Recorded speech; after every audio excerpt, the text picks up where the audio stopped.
el segundo seminario de esta tarde es para hablar sobre instalación de mini tornillos extraalveolares. Los integrantes son quienes habla: Choque Quispe Erika, Chambía Guerrero Denise y Coronel Pinto Karina. Toda la exposición del seminario se ha basado en el libro del doctor Márcio Almeida. Es un doctor de origen brasilero. Él tiene su libro de implantes extraoculares en ortodoncia. ¿Okay? Bien. El doctor nos habla primero de porcentajes de mini tornillos extraalveolares que se usan con más frecuencia. Según los estudios que él ha podido recapitular, el mini tornillo en la cresta infracigomática es de los más usados en un 60%, luego continúa el buccal shelf mandibular en un 30%, en el paladar en un 2%, en la rama en un 1% y finalmente los interradiculares que pueden estar en la región anterior de la maxilomandíbula y también los mini tornillos interradiculares en la región alveolar en un 4%. En resumidas cuentas, él nos dice que los usos de estos mini tornillos van a servir para mesializar volares unilaterales o bilaterales, intrusión de incisivos, corrección de simetría del plano cruzal, entre otras indicaciones que iremos viendo más adelante.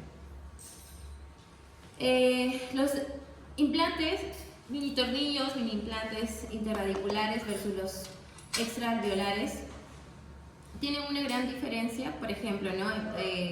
Los extraalveolares presentan menos riesgo de lesionar la raíz, evidentemente. La cantidad de hueso es más abundante y va a permitir eso la instalación de implantes de mayor diámetro. Tampoco interfiere con el movimiento de los dientes, que es lo que más nos han recalcado. El anclaje también tiene que ser adecuado para la retracción en masa, reduciendo la protrusión. Y hay una menor tasa de fracaso y pues menos implantes requeridos para tratamientos complejos. El origen de estos mini implantes nos dice que nace en el año 2001 con estos tres doctores, Chris Chan, Johnny Lau y Jun Lin. Bueno, ellos lo que hicieron, instalaban los mini tornillos entre las raíces de los segundos premolares y primeros molares inferiores. Esta aplicación fue para distalizar en masa. Hubo algunas fallas, ¿sí? Y una fractura de tornillo porque usaron el mini tornillo de titanio. Luego, conforme seguían avanzando en su investigación, en sus pruebas con pacientes, se dieron cuenta que los tornillos de acero también eran muy útiles en estos casos, porque eran menos riesgosos ante fracturas de hueso, había menos riesgo de recubrimiento de la cabeza por la mucosa que es más lábil, ¿no? Que se puede inflamar también y puede cubrir la cabeza del mini tornillo, y que pues los diámetros tendrían que ser un poco más grandes, ¿no? De 2 milímetros y de 12 milímetros de longitud. Otro detalle que también nos dicen es el espesor de la cortical. Este es un punto muy importante que ellos consideraron, y también el tema de la angulación. Un ángulo obtuso. Un ángulo obtuso es un ángulo mayor a 90 grados pero menor a 180 grados, ¿no? Eso es un ángulo obtuso. En vez de un ángulo perpendicular en relación a la superficie ósea, va a aumentar el contacto con el hueso cortical y va a disminuir la posibilidad de lesionar la raíz. Como vemos en la imagen, los mini tornillos no se encuentran perpendicularmente a la cortical, sino que tienen una angulación. Eso es un ángulo obtuso. No es ni 90 grados, pero tampoco es 180 grados. Quizás estamos en un 70 grados. Bueno, partes del mini tornillo. Tenemos la cabeza, la parte transmucosa, la rosca activa, punta activa, como se dice. Va a depender, la parte transmucosa puede variar según el largo del tornillo, según los requerimientos también del paciente y de la zona en la cual vamos a trabajar. Comprimento en portugués es longitud, ¿ya? Si es que localización anatómica. Empecemos por el buccal shelf. El doctor Márcio nos dice que el área de buccal shelf se va a extender desde el primer molar al tercer molar inferior. Esa área va a tener muy buena encía adherida, pero esta va a disminuir mientras nos vamos yendo más hacia la rama. A nivel del primer molar tenemos muy buen tejido en sí adherida, pero hacia el tercer molar esta se va a ir adelgazando. Entonces, en la imagen que tenemos a su izquierda, nos dice, ¿no?, que a nivel, por ejemplo, si seguimos la línea morada, tenemos una zona plana, que sería muy buena ubicación, pero hay muy poca encía adherida. Ahora, también tenemos el otro extremo, entre premolar y primer molar, es una zona demasiado inclinada, entonces no sería conveniente colocar ahí. Puede ser en la zona que está en el punto verde, pero también tenemos que evaluar la parte de la encía adherida, que está a nivel del segundo molar, del primer molar, pero que nos dice que puede ser entre la primera molar y el segundo premolar, ¿no?, en el punto rojito que vemos. Eso teóricamente. ¿Qué más? Localización. Bueno, lo que tenemos que tener muy en cuenta es la cantidad de espacio retromolar que tenemos. Necesitamos una tomografía para poder evaluar si tenemos un espacio suficiente para poder hacer esa retracción en masa, en caso sea, pero también puede variar según la edad, el sexo, los dientes del paciente y también el tipo de hueso que tiene. ¿Ok? No es lo mismo hacer una retracción como vemos en la imagen inferior.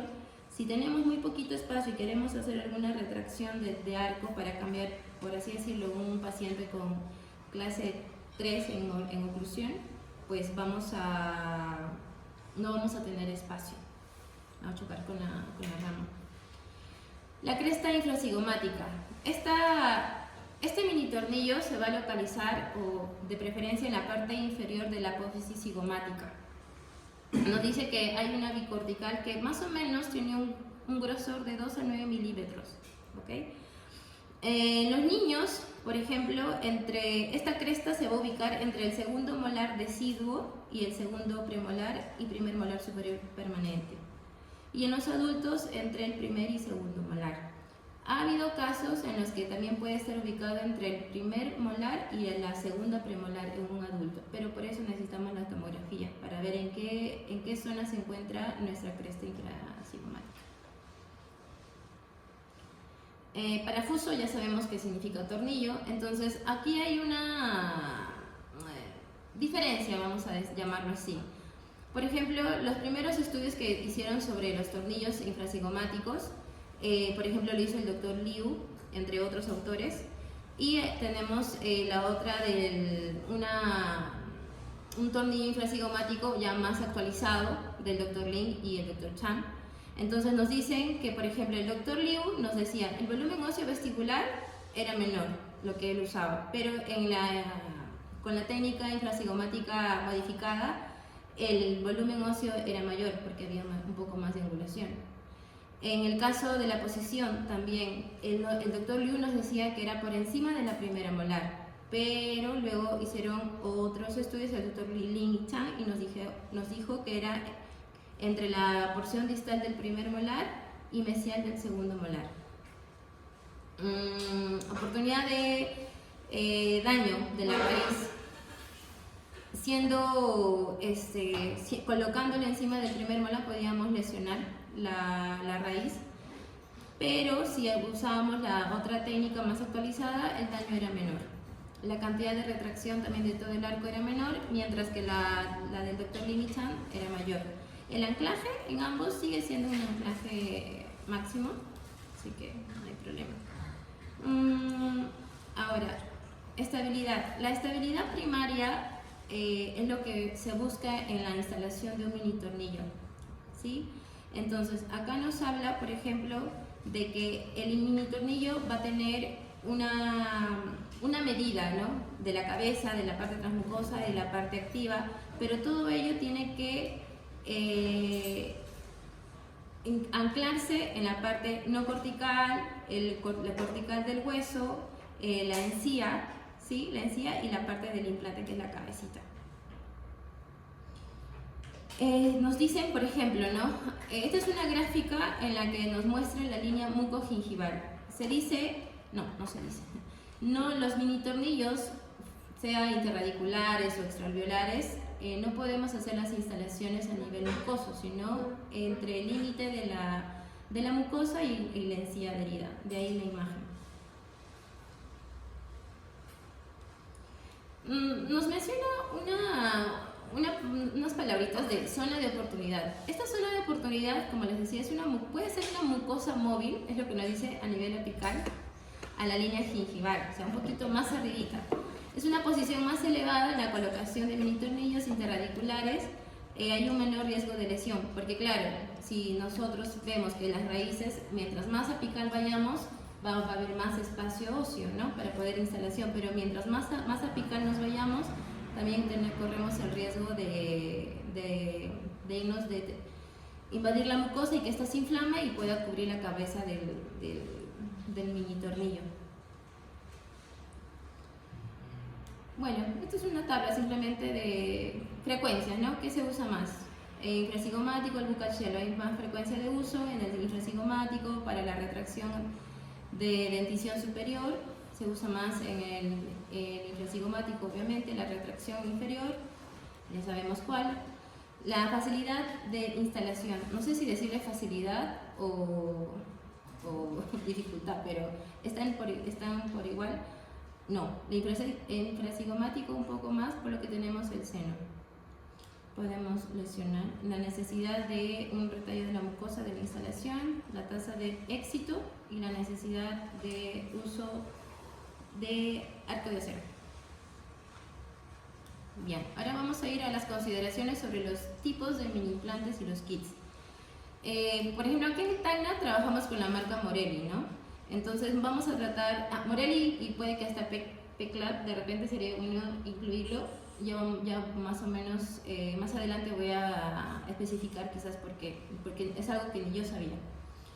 En la marca Morelli, que es también la marca con la que el doctor Marcio ha trabajado en su libro, y nos dice que bueno, él utiliza una rosca activa.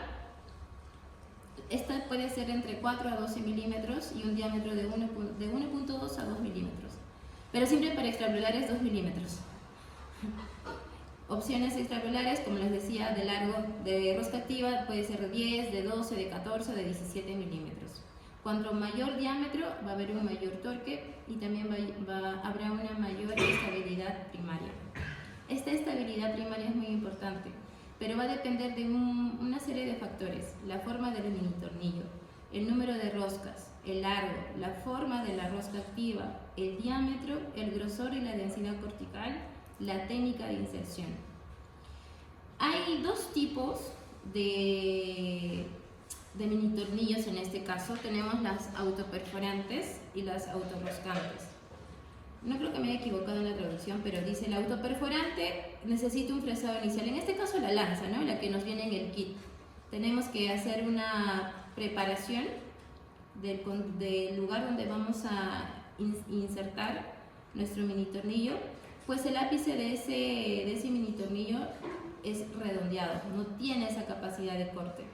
Sin embargo, tenemos los mini tornillos autorroscantes, quienes sí van a poder hacer la autoperforación. Tenemos la marca Morelli. En la marca Morelli nos dice que su cabecita es una cabecita pequeñita, pero va a tener un orificio, y ese orificio es redondeado. Que el orificio sea redondeado va a ser, nos va a dar una pequeña desventaja o ventaja, no lo sé, depende del caso, porque va a haber una incorrecta activación del cantilever, pero se puede adaptar elásticos en cadenas y resortes de niti simultáneamente. En el kit ya sabemos que viene la llave de mano, una llave hexagonal larga, media, corta y una lanza. En la marca PCLAB, sus mini tornillos también son de titanio. Nos va a favorecer el área de su orificio porque es rectangular y nos va a permitir hacer una activación del cantilever para, por ejemplo, caninos impactados.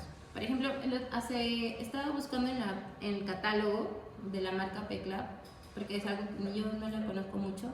Entonces nos presentan estos implantes extraalveolares. Entonces, como podemos ver, el orificio tiene una forma más rectangular.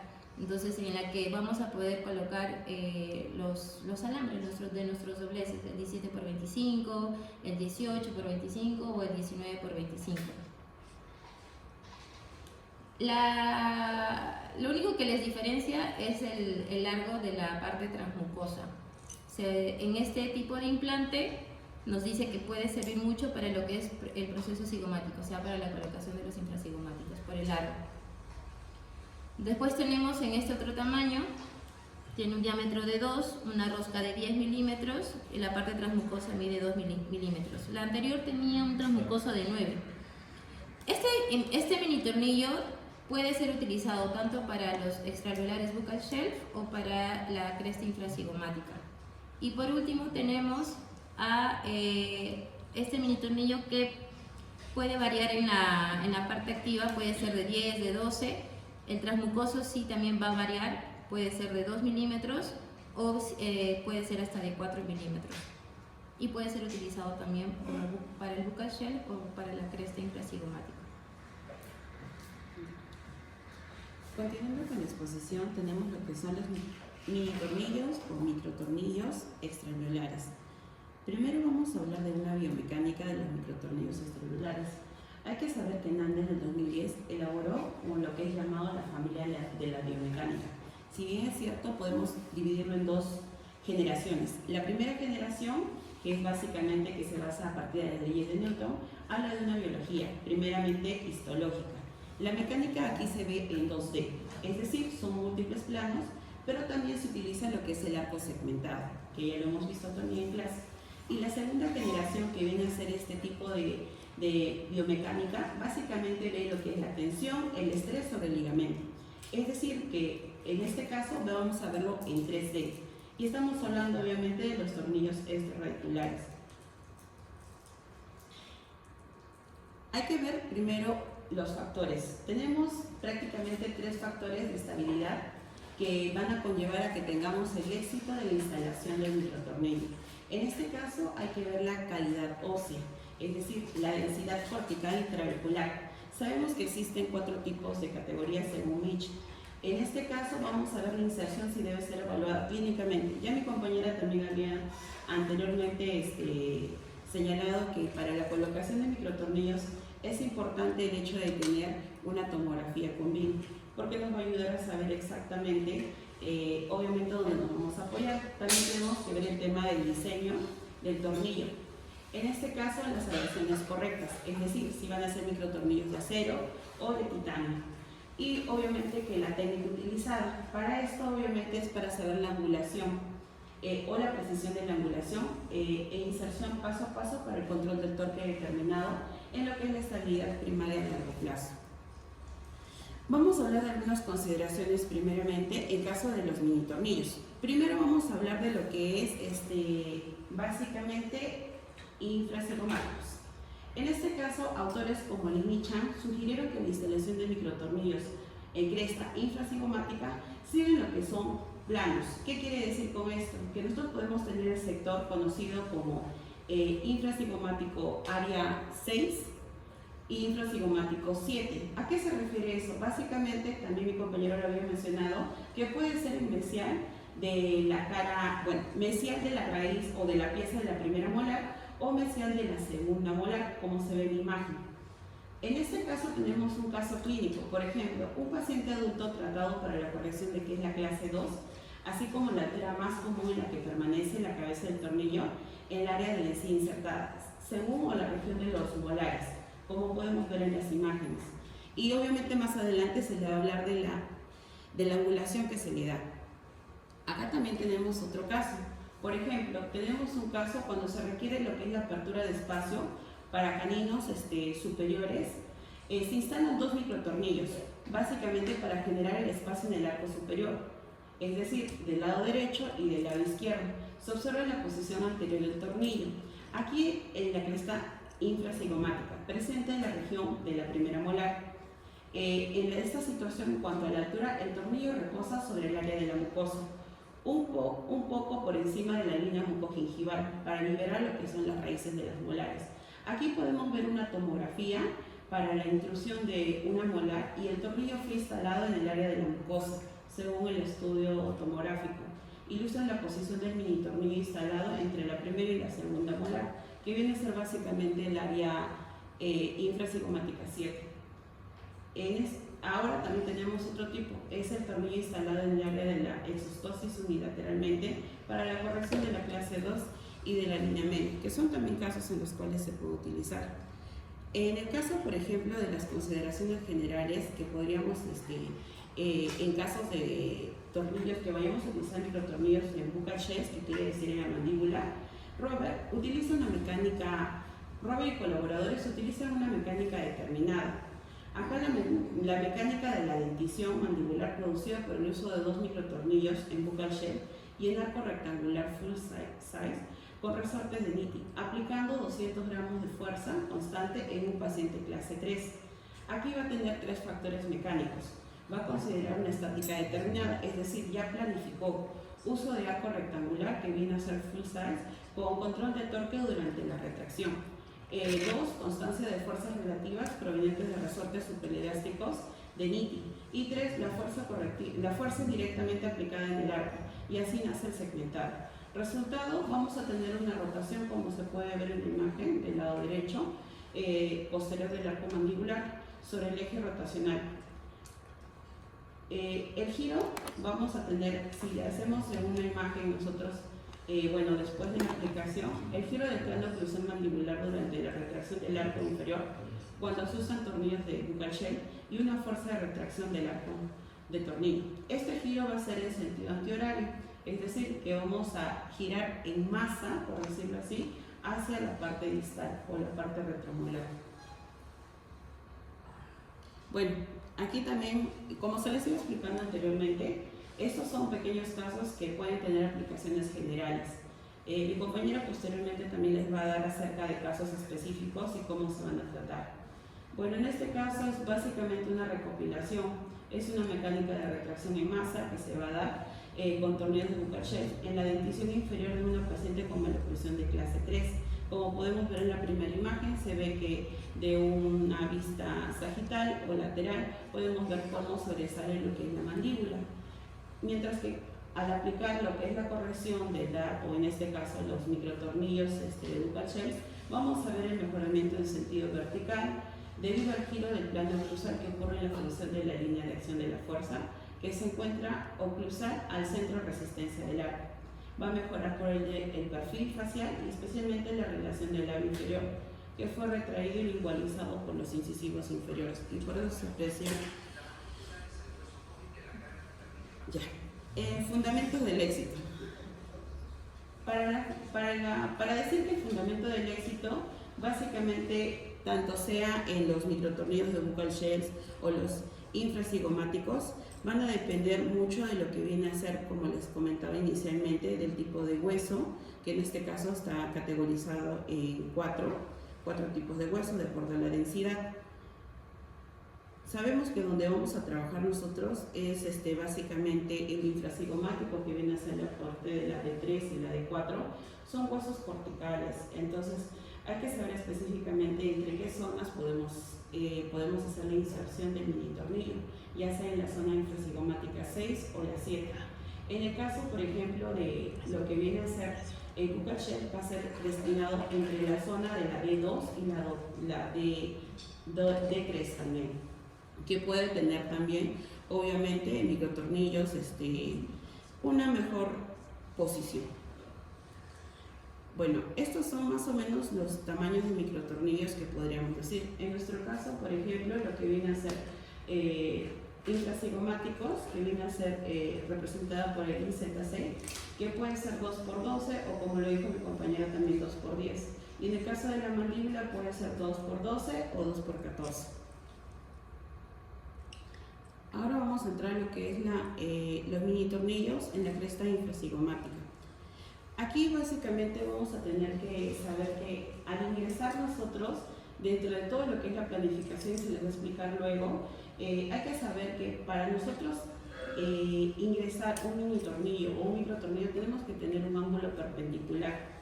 Es decir, que tiene que ingresar con una inserción sugerida para penetrar y luego seguir con una inclinación de 70 grados, entre 60 y 70 grados, respecto al plano de oclusión, que esto puede ser en la IZC6 o en la 7, que se les explicaba anteriormente.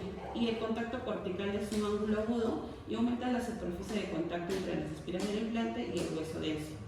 La seguridad reticular en esta zona tenemos que tener siempre en riesgo de que tenemos una estructura hueca que viene a ser el seno del maxilar. Por ende, hay que guiarnos si es importante de una tomografía. Porque recuerden también que tenemos el tema de las raíces. Las molares tienen 3 raíces y no siempre están en forma verticalizadas. Entonces, una de las zonas sugeridas en esta situación podría ser entre la primera y la segunda molar, es decir, mesial de la segunda molar.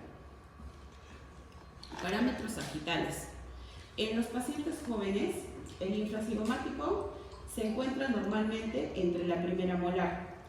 ¿Qué quiere decir? Cuando nosotros hacemos la inserción del microtornillo infracigomático, tenemos que guiarnos de estas 3 zonas. La línea mucogingival, que ya lo dijo mi compañera, la encía adherida y lo que es la mucosa alveolar. Es decir, que el infracigomático no podemos decir que va exactamente a nivel de la encía adherida. Es con destino de la encía adherida hacia lo que es la mucosa alveolar.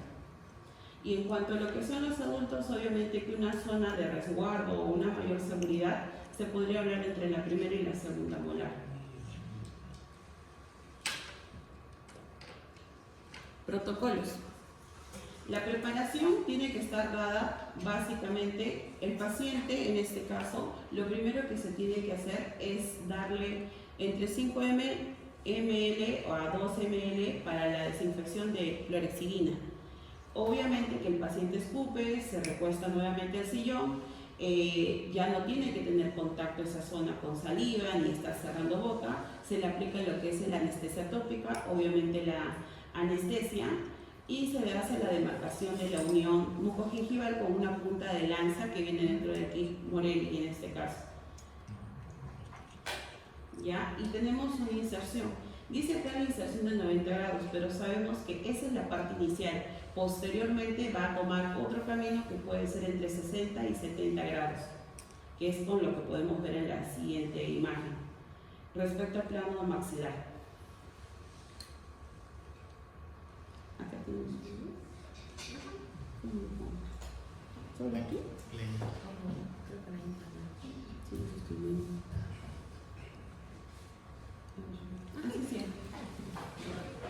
Aquí, por ejemplo, podemos ver el video en el cual el paciente, ya recostado en el sillón, básicamente se va a hacer una demarcación con la lanceta a nivel entre la primera y la segunda molar.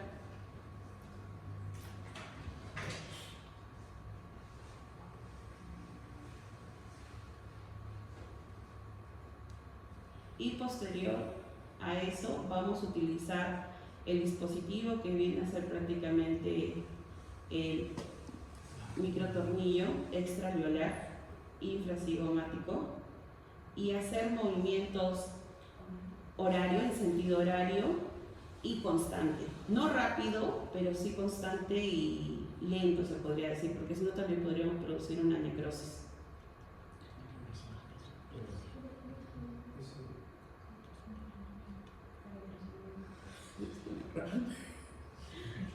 Eso está mal, eso no deben hacer.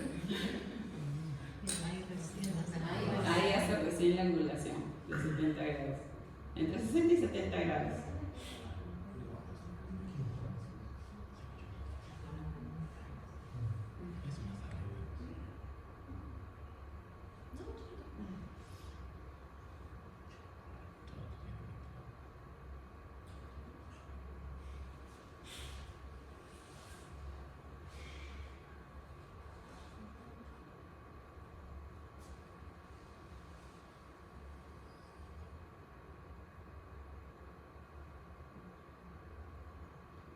Y es así como también se puede decir que la zona transmucosa, que va a depender mucho de lo que es la encía adherida, bueno, puede quedar a 1 milímetro siempre y cuando la encía sea delgada y a 2 milímetros es que la encía es grueso.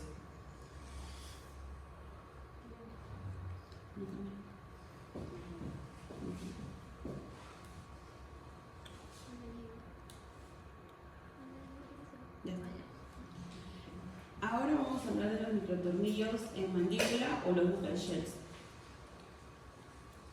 representados por la PS. Ya. En este caso, la anatomía básicamente va a estar dada por la localización, va a ser por vestibular de la raíz entre la segunda molar inferior, aproximadamente a 4 milímetros de la unión cemento-esmalte. La morfología obviamente va a variar. En algunos pacientes sí tiene un plato, por eso también se le llama shells, buccal shell. Óseo ideal, otros es un perfil más recto y vertical, obviamente es un poquito más difícil, pero si es que tenemos la anatomía de plato es mucho más fácil poder detectar. El conducto mandibular, situado por lingual al ápice de los molares, el riesgo de contacto es casi nulo con diferencia a los microtornillos obviamente que vemos en infracigomático, que ahí sí hay que tener cuidado por las estructuras huecas. Y la elección del tornillo, según Chan, sugiere que el acero quirúrgico es uno de los microtornillos que vamos a utilizar a nivel de lo que es el buccal shell o mandíbula. La posición y tejidos. Lo que es la mucosa versus la encía. La mucosa, mismo nivel del éxito, las tasas de fallo no varían estadísticamente en mucosa móvil de 7.3% y en encía insertada de 6.8%. El manejo clínico es la instalación de mucosa requiere una excelente higiene para evitar una mucositis. ¿Qué quiere decir? Que obviamente al momento que yo les explicaba que al momento que ingresa el mini tornillo o microtornillo, no tenemos que estar sacando, poniendo, porque vamos a llevar todas las bacterias hacia adentro y obviamente podemos traer una inflamación de la mucosa o inflamaciones leves. Y obviamente no va a ser exitoso la instalación y tampoco estable. La posición del operador se dice que siempre tiene que estar en 12, es decir, por detrás del paciente, ligeramente desplazada para tener una mejor visión directa. En cuanto a lo que es el operador, también debe incluirse las dos en punto, girando la cabeza hacia el paciente, para tener una mayor visión. En este caso, el protocolo de buccal shell va a tener primero una demarcación. En este caso puede ser dado por la lanceta o también puede darse con el uso de una sonda previa a lo que es al tornillo de titanio o acero. Minimiza el torque inicial excesivo y previene la temida fractura del implante.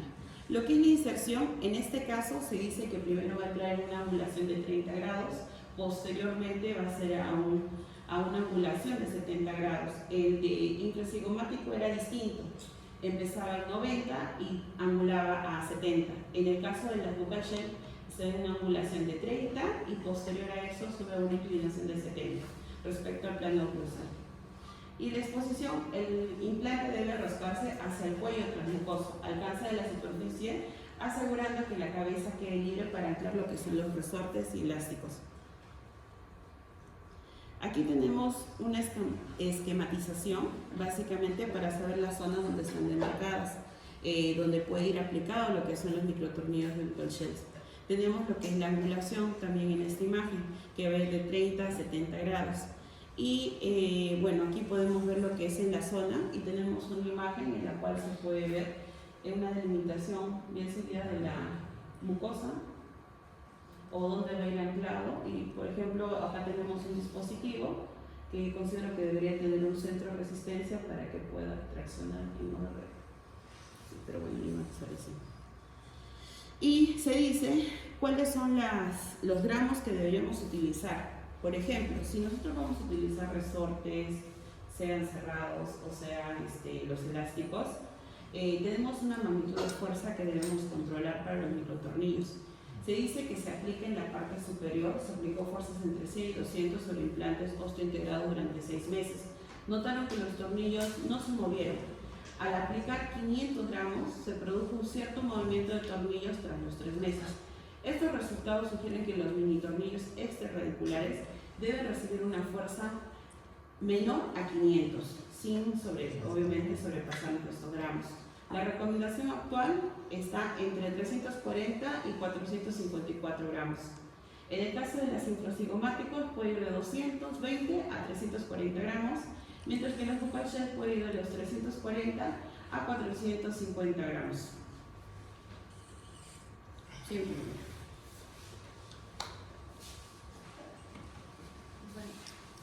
Continúo con la exposición y voy a hablar ahora sobre las indicaciones para los minitornillos extraordinarios. Bueno, las indicaciones para la colocación de los minitornillos en IZC y en bucal shell son casi parecidas, solo que obviamente para el IZC se va a enfocar más en corregir las clases 2 y en bucal shell las clases 3. Pero bueno, voy a igual mencionar para las indicaciones de IZC es la distalización dentro alveolar de toda la arcada superior en pacientes de clase 2. Otra indicación es el anclaje para retracción en bloque anterior en casos de distracciones superiores. Tratamiento de pacientes con biprotrusión, distalización de caninos y premolares en casos de apiñamiento o falta de espacio. Mesialización de molares, mesialización con protrusión de todos los dientes en pacientes con deficiencia maxilar. Intrusión de dientes posteriores, corrección de asimetrías en plano cruzal, corrección de desviaciones de líneas medias, anclaje para el uso de un cantilever en tracción de caninos impactados, preparación para cirugía ortognática de clase 3 mediante retracción de la arcada superior y por último tratamiento precoz de la clase 3, ¿no? Bueno, igualmente para las indicaciones de bucal shell o repisa bucal, la distalización del alveolar de toda la arcada inferior en pacientes ya de clase 3, ¿no? Anclaje para retracción en bloque anterior en casos de distracciones inferiores, tratamiento de pacientes con biprotrusión, distalización dental de caninos y premolares en casos de apiñamiento, visualización de molares, visualización con protrusión de todos los dientes en pacientes con retracción mandibular, inclusión de dientes posteriores, corrección de asimetrías en plano cruzal, corrección de desviaciones de la línea media, anclaje para el uso de un cantilever en tracción de caninos impactados, preparación para cirugía ortognática ya en clase 2 mediante retracción de la arcada inferior, corrección de la mordida cruzada.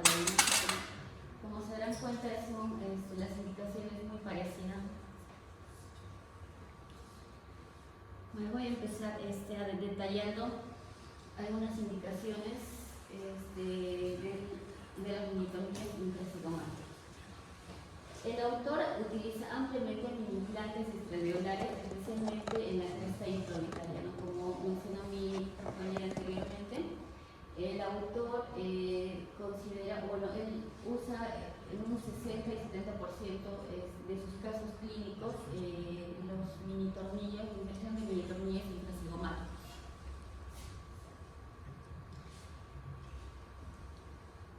Distalización temporal de todo el arco superior en pacientes con maloclusión de clase 2.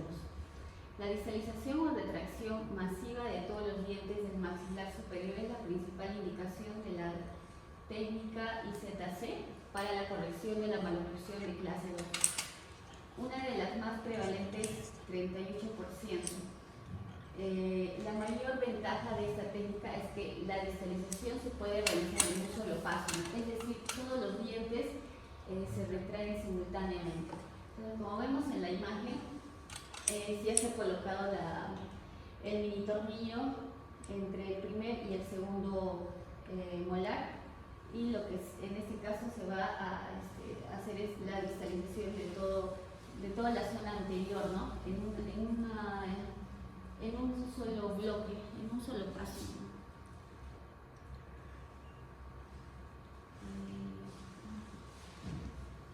Bueno, a diferencia de, como mencionó también mi compañera anteriormente,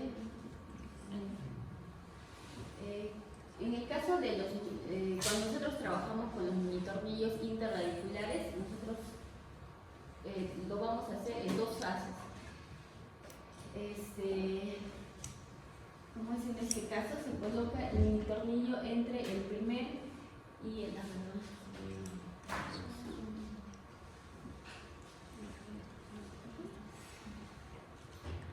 eso es cuando se trabaja con los minitornillos interradiculares. Colocamos el minitornillo entre el primer molar y el segundo premolar. Entonces se usa también el sliding jig para distalizar los molares. se genera el espacio y ahí vamos a poder vamos a cambiar la posición del mini tornillo y retraemos todo el sector anterior para cerrar el espacio con la cadena elástica, ¿no? Entonces ahí se trabaja ya en dos fases, a diferencia de lo que se hace con los mini tornillos en IZC. Solo se va a hacer en una sola fase, se instala entre el primer molar y el segundo molar y se retrae todo un bloque, ¿no? Porque la posición del mini tornillo es un poquito más arriba y no, al momento de retraer no va a chocar con las raíces de los molares, ¿no? Como ocurre en este caso.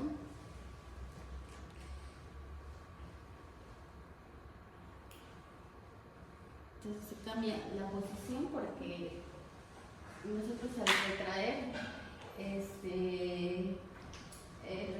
el sector posterior, va y retrae la parte anterior, las raíces van a chocar con el tornillo, por eso es que cambia de posición, ¿no? Como vemos en este caso, que se está usando el tornillo en IZC, vemos un caso con una oclusión clase 2, relación molar clase 2, relación canina clase 2, ligera maloclusión, ligero apiñamiento anterior. Entonces lo que vamos a hacer es retraer, acá está retrayendo en un solo bloque. Entonces se ha colocado el mini tornillo y se conectó con una cadena elástica en el canino y se empieza a distalizar, ¿no? Todo en bloque. La fuerza que se usó es de 250 gramos por lado. También se usó los topes en mesial y en distal para que no se mueva el arco, no se deslice el arco dentro de la ranura de los braques, ¿no? Sino que se pueda jalar fácilmente toda la parte anterior, ¿no? Distalizar. Otra indicación es el tratamiento de pacientes con biprotrusión. Los pacientes con biprotrusión dentoalveolar suelen presentar un sellado labial deficiente, una marcada inclinación anterior del labio y dientes anteriores vestibularizados, asociados a un perfil facial convexo. El tratamiento de ortodoncia para estos pacientes generalmente implica extracciones de premolares, ya que la mayoría busca un tratamiento para corregir el perfil facial con el fin de reducir la proyección anterior del labio y mejorar la estética. A esto se le suma la utilización de anclaje de grupos en un anclaje máximo, la desalinización de ambos arcos dentales maxilomandibulares en una sola etapa mediante 4 mini implantes es en la región posterior en un paciente de clase 1 con biprotrusión, permite la corrección exitosa, ¿no? Entonces, cuando se nos presenta un paciente así, sabemos que y está en relación clase 1, entonces si no usamos esta técnica de los mini tornillos, otra alternativa sería la extracción de los primeros premolares inferiores y de los superiores. Bueno, en este paciente vemos que su perfil es convexo, no tiene biprotrusión, los dientes anteriores, superiores y superiores están vestibularizados, presenta también una mordida abierta, en el arco superior presenta diastema y también leve apiñamiento superior, ¿no? Abajo solamente presenta diastemas. Entonces, bueno, si no fuese por su mordida abierta, este paciente se le puede considerar como una clase 1, pero ahorita por la mordida abierta está como no registrable, ¿no? Entonces, en estos casos, si no fuese la utilización de los tornillos y implantes, sí tendríamos que hacer la extracción de los primeros premolares superiores e inferiores, ¿no? Para mejorar su perfil. En este caso se instalaron 4 tornillos en IZC, 2 en los superiores derecho-izquierdo y 2 en los inferiores, ¿no? Derecho-izquierdo, y se realizó la mecánica de retracción. Se aplicó topes de mordida, y como vemos, el topes de mordida en los molares para la mordida abierta, que favorece, ¿no?, el cierre de la mordida mediante la intrusión de los molares. Bueno, se instaló los mini implantes en IZC y se conectó con una cadena elástica en los caninos, ¿no? Y se hace la retracción tanto superior e inferior. Bueno, el autor sí nos dice que es importante ver si, como dijo mi compañera, ver cómo está el espacio, en el espacio del segundo, la parte distal del segundo molar, si es que hay espacio, ¿no?, para poder retraer. Entonces, pues, pero en la mayoría de las cosas sí es importante hacer la extracción de los terceros molares para tener más espacio, ¿no?, la distalización de los molares. Entonces, como vemos, después de 10 meses de tratamiento ha mejorado bastante el perfil facial del paciente, mejoró su sonrisa, y hay una mejor intercuspiración. Todavía falta la etapa final, la etapa de finalización, ¿no?, de lo que es la intercuspiración y darle los detalles. Pero ahí tiene sus terceras molares. Sí, en ese caso sí, pero o sea, sí resalta el autor que sí es necesario hacer las extracciones. Pero no Acá sí es no predica explícito, lo ¿no? que dice, por ejemplo. Sí, en ese caso sí. Entonces, no se contradice. Otra indicación es la mesialización con protrusión de todos los dientes en pacientes con deficiencia maxilar. Indicado para casos de pérdida de dientes posteriores o para casos con deficiencia del tercio medio facial. Con la mesialización de los molares y sin espacio entre los dientes superiores se producirá una protrusión de los incisivos, ¿no? Bueno, en este caso se refiere a, por ejemplo, cuando el paciente pierde un primer molar superior y necesitamos cerrar ese espacio, ¿no? Entonces, ahí podemos mesializar el sector posterior, y al momento de mesializar, si presenta apiñamiento, esto ya se va a vestibularizar, ¿no?, y va a ayudar también a eso. Si es que el paciente presenta un ángulo nasolabial abierto, nos va a ayudar a vestibularizar y a que tenga un mejor perfil también, ¿no? El perfil es recto. Por ejemplo, acá vemos un caso. El paciente solicitó un retratamiento para mejorar la alineación dental y cerrar los espacios inferiores. Se quejaba de la extracción previa de 4 dientes, ¿no? Le extrajeron los primeros molares superiores y los inferiores, y por lo tanto se optó por la falta de expresión de los labios superior e inferior. Por lo tanto se optó por la mecánica de mesialización de los dientes posteriores soportada por IZC. La mecánica comenzó con la elevación oclusal de los molares superiores en el arco, bueno, con un arco NITI 0.14 por 0.25 pulgadas y tornillos para la mesialización. Entonces se instaló los mini tornillos en IZC y se empezó a mesializar la parte posterior para terminar de cerrar los espacios. Bueno, el vector de fuerza se muestra en las figuras, que es el sentido antihorario en el lado derecho y horario en el lado izquierdo. Durante la mesialización posterior se genera un momento en sentido antihorario, como se indica en la figura de la 519, que se reflejará en la vestibularización de los dientes anteriores, ¿no? Entonces, se le externaliza los dientes anteriores también. También porque presenta apiñamiento, ligero apiñamiento, ¿no? En el sector anterior superior. Las figuras, bueno, posteriormente mejoró el perfil de la paciente. Las figuras muestran la mecánica tras 6 meses de tratamiento. Se observa una clara mejoría en la proyección del labio superior. Su labio está un poco más cerrado debido a la inclinación vestibular de los incisivos, y existe una tendencia a la apertura de diastemas durante la producción anterior, por lo que se utilizó una banda elástica estirada en una cadena elástica para cerrar. Bueno, al momento de protruir, dice que se ha formado diastema, ¿no? Entonces, para eso ha tenido que usar la cadena elástica para cerrar los diastemas.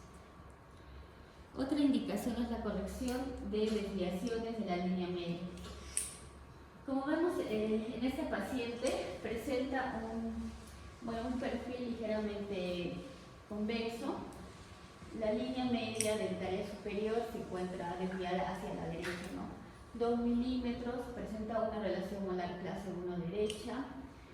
Aquí se ve la desviación hacia la derecha y una relación canina clase 1, y en el lado izquierdo tiene una relación molar clase 2 y clase 2 también en el lado izquierdo.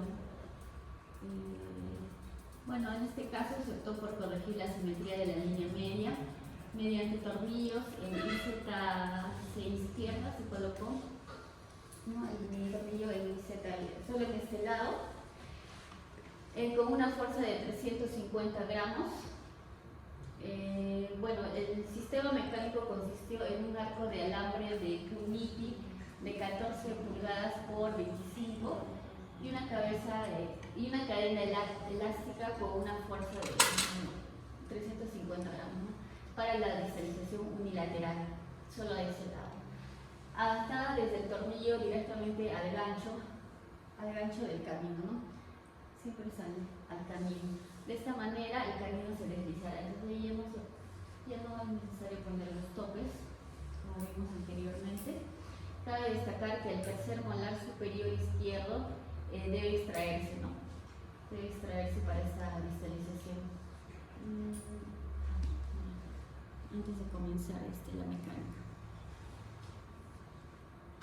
Bueno, aquí las imágenes se muestran tras 10 meses de distalización unilateral con la sustitución de la cadena elástica. Bueno, entonces cambió la cadena elástica por una de un resorte cerrado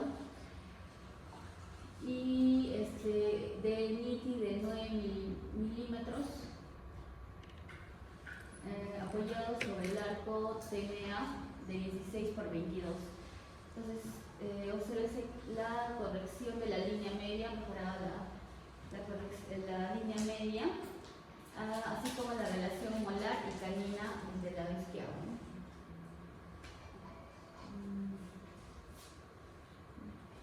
Es todo, doctor. Gracias. Preguntas. Doctor, ¿no me quedó claro cuando estaban explicando las angulaciones, entrar en los infracigmomaticos, entrar en 90 grados, no, en 30 grados, perdón, y luego darle una inclinación de 70 grados? No, entrar en 90. Entrar en 90 y luego una inclinación de 70, no comprendo. O sea, entro en 90 y luego inclino. En relación al plano crucial es 30 y después es 90. No, igual que en el Google Sheet también, o sea, eso de cambiar la angulación, no entiendo en qué momento, o sea, cuándo ingreso, No, en todo caso la pregunta es ¿por qué entras con 90? Claro, se puede cambiar. Ya, entras con 90 para perforar. Ah, solo para mejorar. Sí, entra 2 milímetros y empiezas a girar. Solo es para perforar, porque si tú entras de 70, patina. Y lo metes y te quedó encima. No entró en la medular.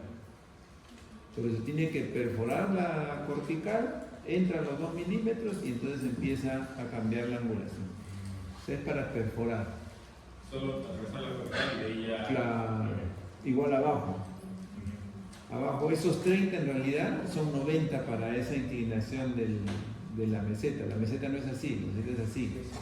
Entonces esos 30 de angulación con respecto al plano cruzal en realidad es 90. Esa es la razón. Entonces me quedó una imagen en las imágenes de la mordida abierta. Pusieron topes. Entonces, es una mordida profunda, ¿por qué pusieron topes? Era una mordida abierta. Sí, pero normalmente se usa tope para la mordida profunda, para levantar la mordida. No. Pusieron los topes justamente para generar intrusión posterior. Sí. O sea, el médano muscular que está así, le aumentas y el músculo hace esto. Por eso lo pusieron. ¿Qué era lo que conversábamos en la mañana? ¿No? Topes molares para una mordida profunda, no. Pero para una mordida abierta, sí. Es que mordida profunda hace que se pueda fácilmente instalar los trajes, para eso mismo que todo esto. Mordida profunda. Tiene otra función. ¿Otra pregunta? ¿No? Entonces pasamos a que hagan la práctica, por favor. Inserten ustedes un infracigomático e inserten ustedes un buccal shell. ¿Está bien? Dale.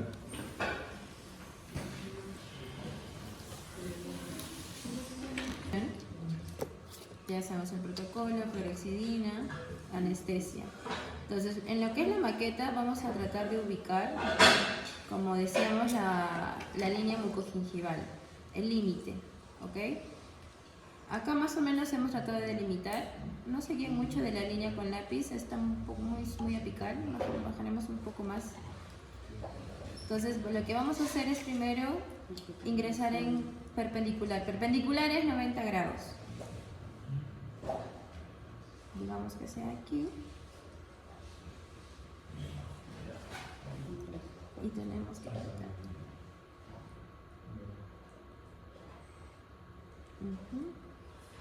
Aproximadamente unos 2 milímetros. ¿Sí? ¿Está perpendicular? ¿Sí, no? Ya. Entonces, un minuto. Ya. Entonces ya tenemos la guía, cambiamos. Para los que no saben, yo soy. La llave de mano tiene una guía, que es este puntito. Y curiosamente todas tienen también un puntito. Entonces tienen que coincidir ambas para que pueda ingresar. Vamos a coger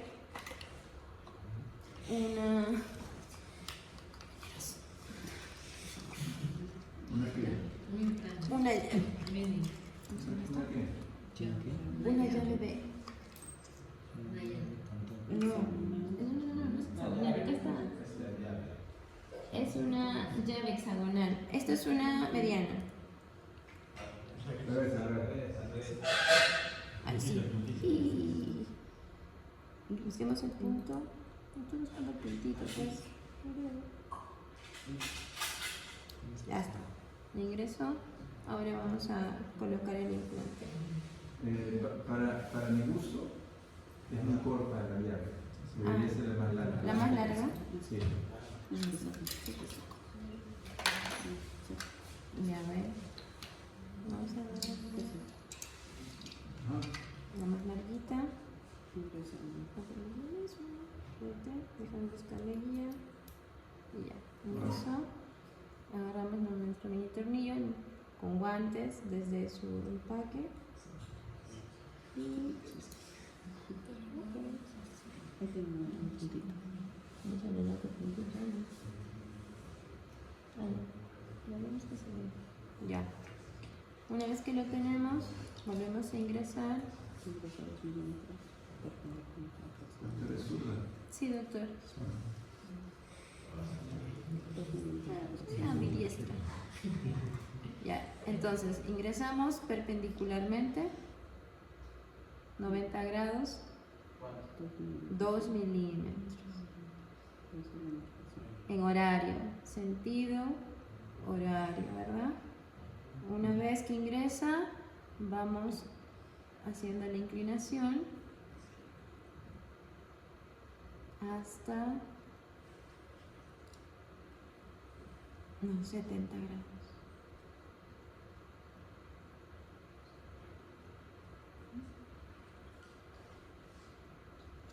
¿No tengo fuerza o qué?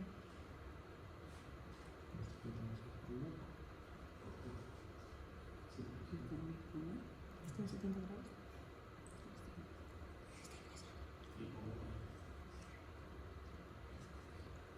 No se distraigan con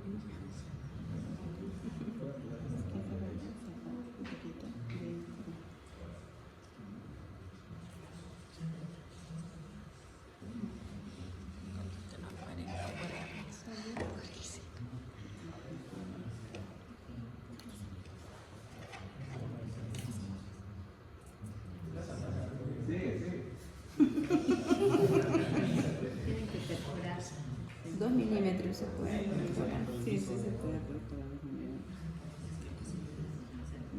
Este tornillo era muy largo para este paciente. No hemos tomado tomografía. Ya. Bueno, igual acá ya estamos en la parte transmucosa. Digamos que tenemos. Ajá.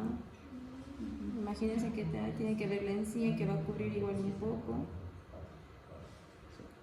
Y ya está.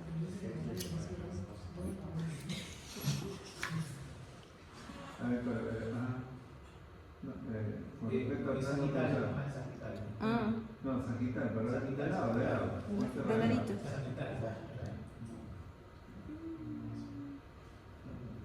Ya, pero mecánicamente es una buena altura. Cuando la cabeza queda muy abajo y ustedes quieren instabilizar en masa, choque el tubo. Choque el tubo, pues no debe estar por encima.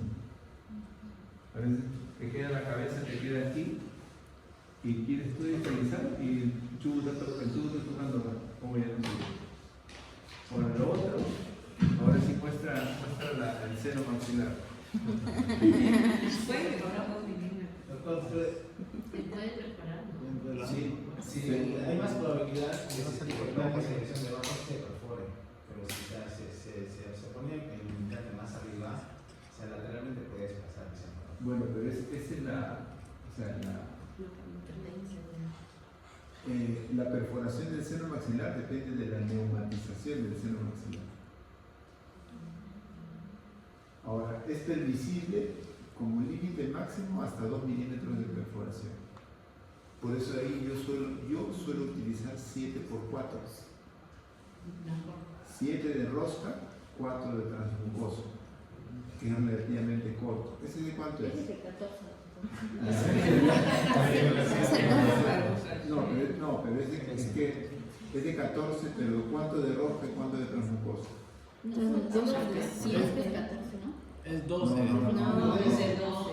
Es de 12. Mídelo con una reglita. Mídelo con una reglita. Doctor, o sea, sí podemos perforar el seno hasta 2 milímetros. O sea, todos. Porque si no, ahora, la manipulación también es importante. Mira. En un video que mostró, se ve que está el tornillo, ese que lo perfora y lo saca, y se ve que en algún momento el tornillo toque el labio. Ahí te fregaste. Porque ahí es como si estuvieras haciendo un hisopado de bacterias, todo para adentro. Entonces ahí sí.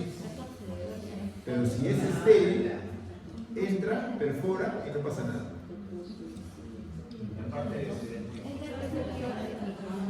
Hay de roja y cuánto de transmucoso.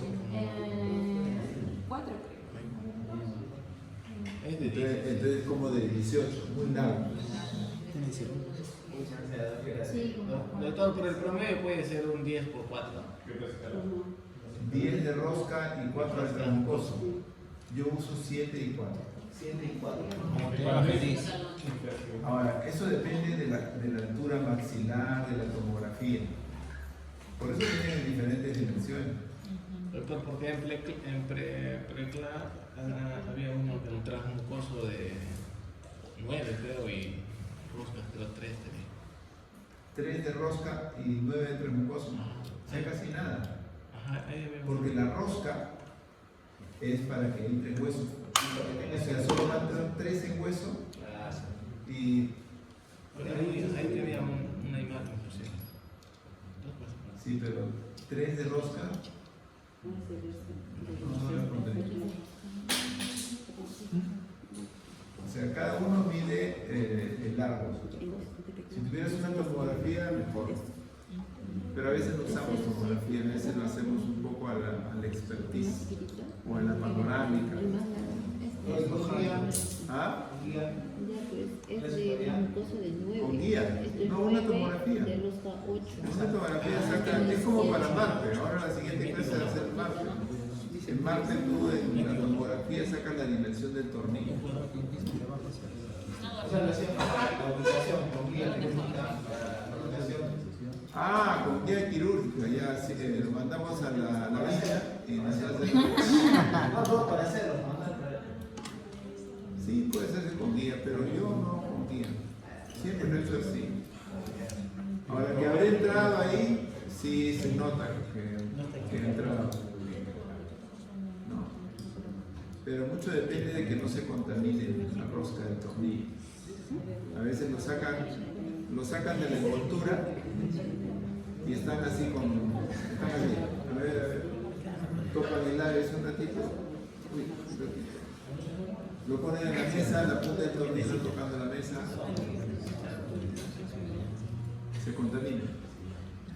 Doctor, ¿y solo se puede hacer la anestesia con clorexidina o puede ser poligrona? No sé, el protocolo dice clorexidina. Y el doctor que se puede introducir en la clorexidina. No, el tornillo es estéril. Allá viene, pero Viene en el sobre estéril. Es más, yo estoy acá, yo lo conecto y lo dejo en el empaque. Dentro del empaque lo conectas. Entonces estoy acá así, listo, voy preparando mis cosas, listo, la anestesia, listo, ya. Cuando ya estoy ya para insertar, le puse el ojo. Inclusive tú puedes usar un plumoncito rojo tengo, y tú ubicas, pones el plumoncito. Porque cuando pones el anestésico, a veces se pierde la anatomía. Entonces con ese plumoncito, ya sabes que ahí va a entrar. O si no, la punción. Entra la punción y la punción de la gotita de sangrado es tu guía. Y en ese momento, ya listo, voy a ingresar, por favor, retírame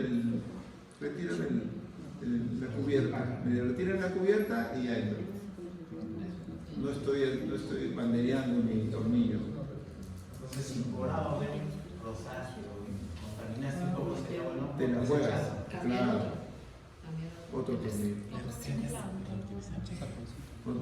Lo que influye bastante, aparte de eso, la higiene del paciente, ¿no? Hace periplanitis. y que se salga la encía, que no tenga. Doctor, la clorexidina que se utiliza para hacer un punto 0,0 De tratamiento, no de mantenimiento. De tratamiento, no de mantenimiento. Una consulta es si cobrado. Aunque si tienes mantenimiento y no tratamiento, como dice el dicho, ¿no? Algo es algo, dijo un calvo cuando se encontró un pelo. Se peor en nada. Se puede, por ejemplo, esterilizar después de utilizar. Yo utilizo por segunda vez esterilizar. Aquí mismo. O sea, O sea, del lado derecho lo coloco a la izquierda. O arriba. no deberías. Pero si lo meten a la ocular, lo utilizan. Sí, pero no deberías. Pierde, ¿no? También porque Cuando entra y sale, ya pierde. Es como la segunda afeitada con tu... La segunda afeitada, crac, crac, crac. La primera es...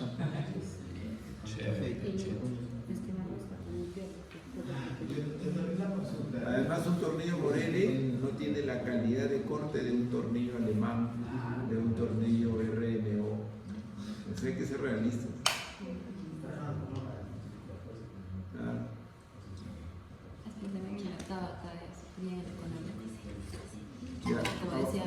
Que ahora el VHS,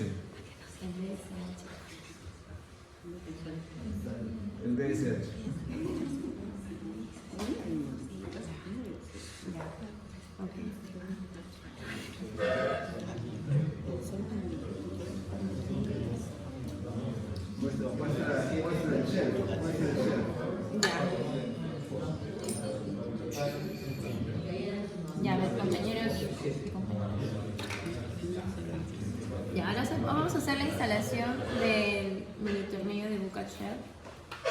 Primero tenemos que determinar la línea donde termina. En este caso vamos a imaginar que nuestro límite se encuentra entre la segunda molar y la primera molar, ¿ya?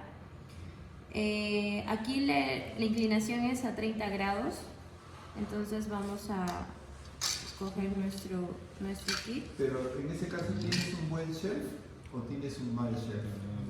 Aquí sí está bueno.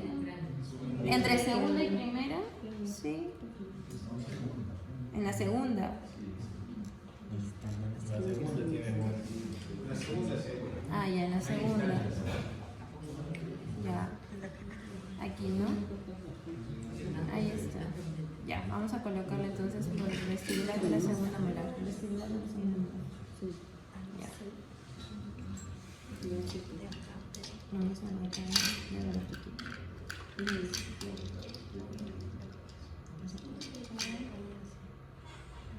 La lanceta. Okay. Ya. Como nos decía el doctor, o sea, podemos colocarlo igual perpendicular, pero la meseta, este plano, tiene una inclinación, así que tenemos que hacer perpendicular a esa inclinación, que más o menos, visto desde una vista oclusal, sería como unos 30 grados siempre, ¿ya? Entonces vamos a hacerlo aquí.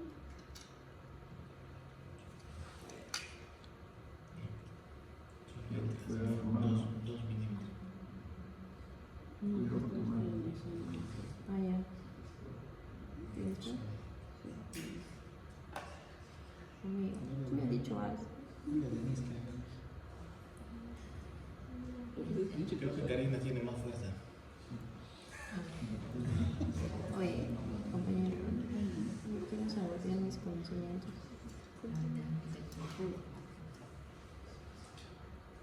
Pero si fuera la boca del paciente, tendría que ser una inclinación De elegante.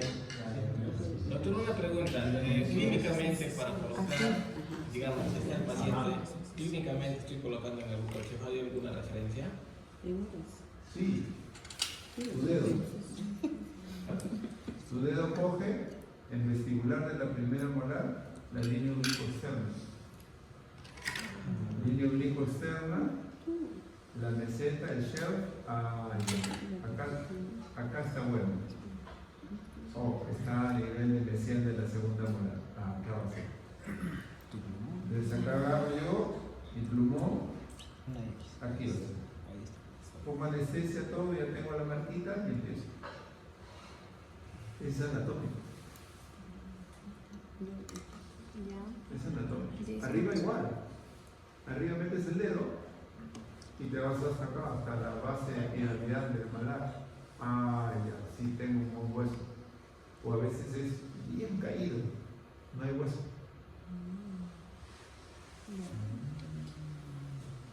Bien, en boca, como decía el compañero, en boca es diferente, ¿no? Y tiene que tener una inclinación antero-posterior. Entonces, yo soy zurdo. Pero imaginemos que el paciente está ahí. Voy a tener que hacerlo en ese sentido. Y a 30 grados.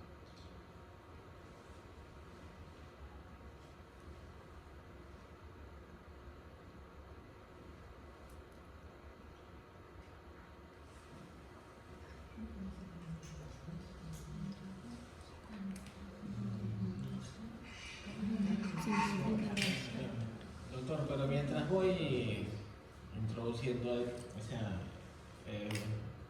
yo he visto que lo tomo como referencia paralelo al ojo.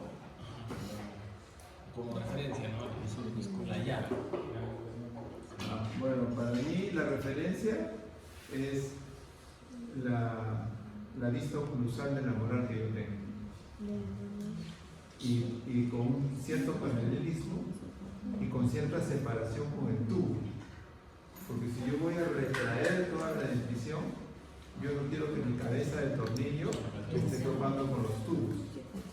No puedo tenerlo muy pegado, ni tampoco muy abierto, porque te molesta el cachete.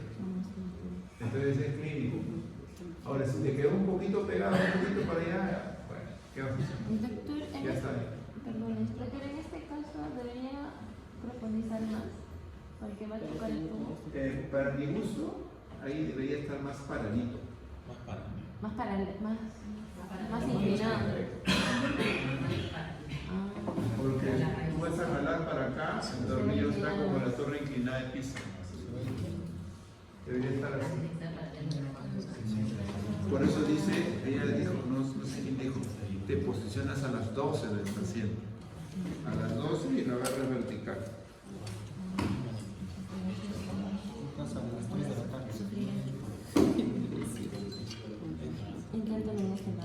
Pero si ya lo pusiste inclinadito, ahí queda.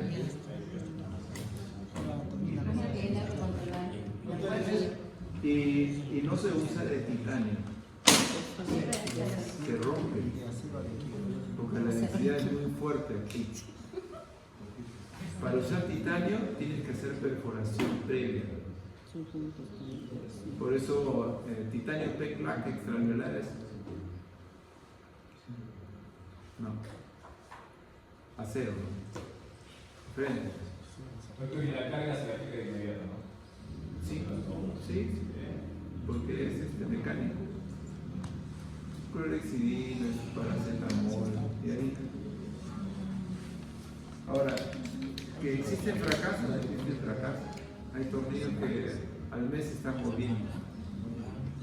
¿Y qué es Sacarlo y intentar más atrás. Oye, en el caso de que me metan en el superior porque me está el seno, ¿qué hay que hacer? ¿Sacarlo nomás? No, es que tú no te vas a dar cuenta que estás en el seno. La peor situación son las complicaciones, ¿no? Yo he visto un caso, no me pasó a mí, pero he visto un caso que terminó con sinusitis. Pero eso se le trata con antibiótico y... Sí, pues, pero probablemente es lo que hablaba un momento, el manejo, ¿no? Porque yo hablaba con un cirujano y ellos cuando hacen el EFOR 1 en sus cirugías automáticas, ellos también meten tornillos para fijación, mini placas y tornillos. Y las mini placas y los tornillos se meten dentro de las cavidades que son los senos maxilares. Y sin embargo no se contamina, no hace nada. No te asustes, me dicen. Nosotros cuando ponemos los tornillos y la mini placa, los tornillos quedan dentro del seno maxilar, que quedan dentro del... El tema es la contaminación, me dijo. El tema es la contaminación. Entonces, en ese caso sería si tiene síntomas, medicarlo. Sí, pues medicación, y si no, vas a tener que retirar los tornillos.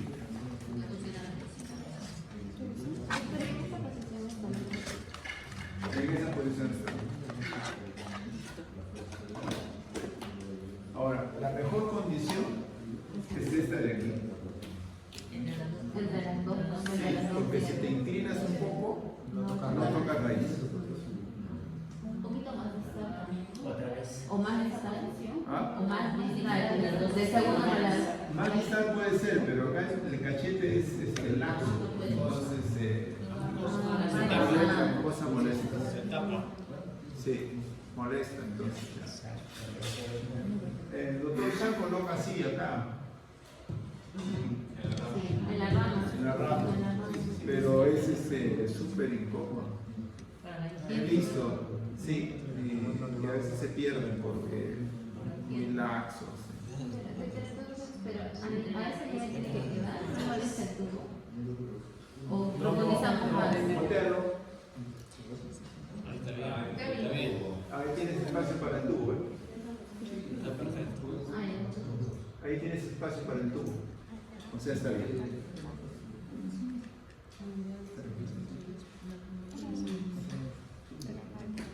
Hay que practiquen entre ellas. ¿No quieres el paciente un workshop en paladar? Bueno, tienen que practicar en su maqueta, tienen que hacerse un huequito, conseguirse un tornillo de por ahí usado, si es que no quieren usar uno nuevo.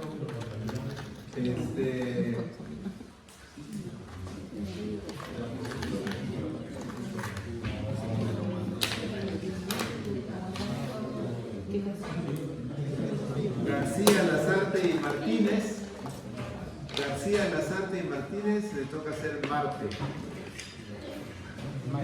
Morales, Pachani y Pari les toca hacer distalización de molares con anclaje esquelético. Morales, Pachari y Pari, distalización de molares con anclaje esquelético. Distalización de molares con anclaje esquelético. Distalización de molares con anclaje esquelético. Mini tornillo por vestibular, mini tornillo por el paladar, anclaje esquelético. Péndulo, disaljet con anclaje esquelético, levelar, sliding jig, O sea, parar. distalización de molares con anclaje esquelético. Dual force. Dual force. Para Marte puede ser el modificado. Híbrido. Sí. No, esa es otra. Esa es otra actividad. Tendrían que usar un Hyrax y hacerlo híbrido.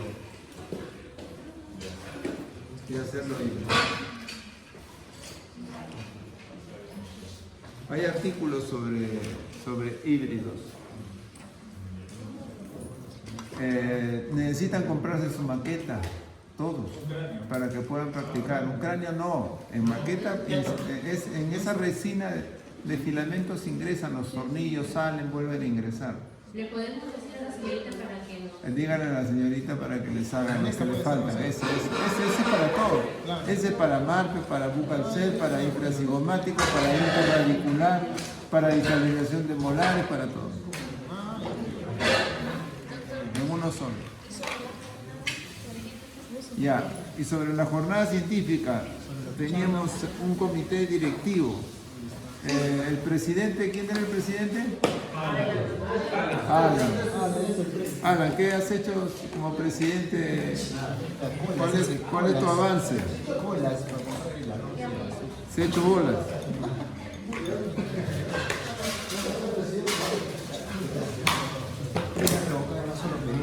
¿No se han reunido?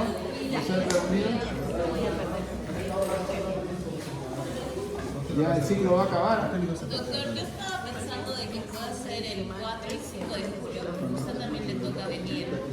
4 y 5 de julio, pero primero necesito saber la parte organizacional.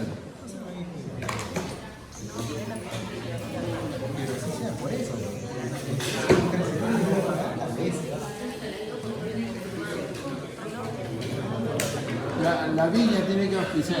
Sí, la villa. Por ejemplo, la viña le pueden pedir un speaker de esos que hace digitalización. Unas 2 horas o 3 horas de exposición. Estas exposiciones son para dentro de 15 días, ¿verdad? ¿Ah? En 2 semanas, sí.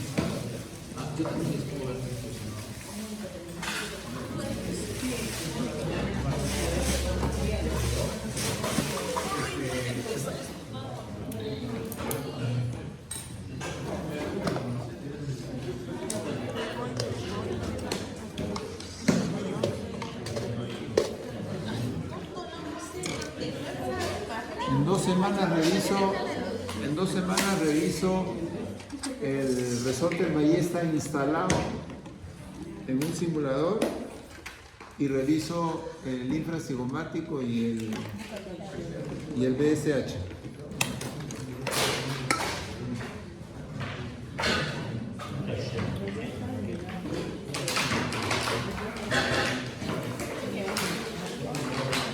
Doctor, ¿ambos lados, derecho e izquierdo o solo un lado?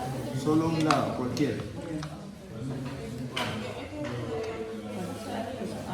De preferencia utilicen para el ballesta el tubo, pero del arco extraoral, que sea superior.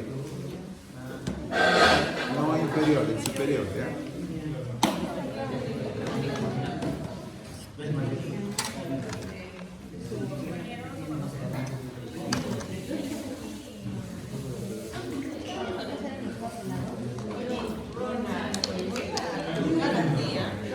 Recuerden que cada grupo tiene que hacer su práctica demostrativa.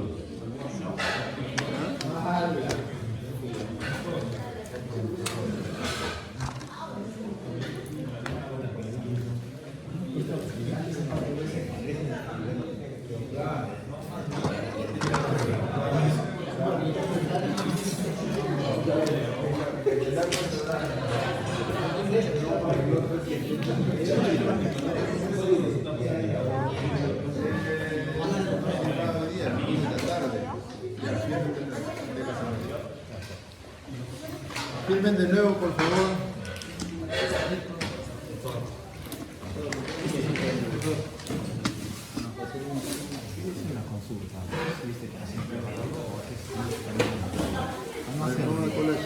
Sí, sí.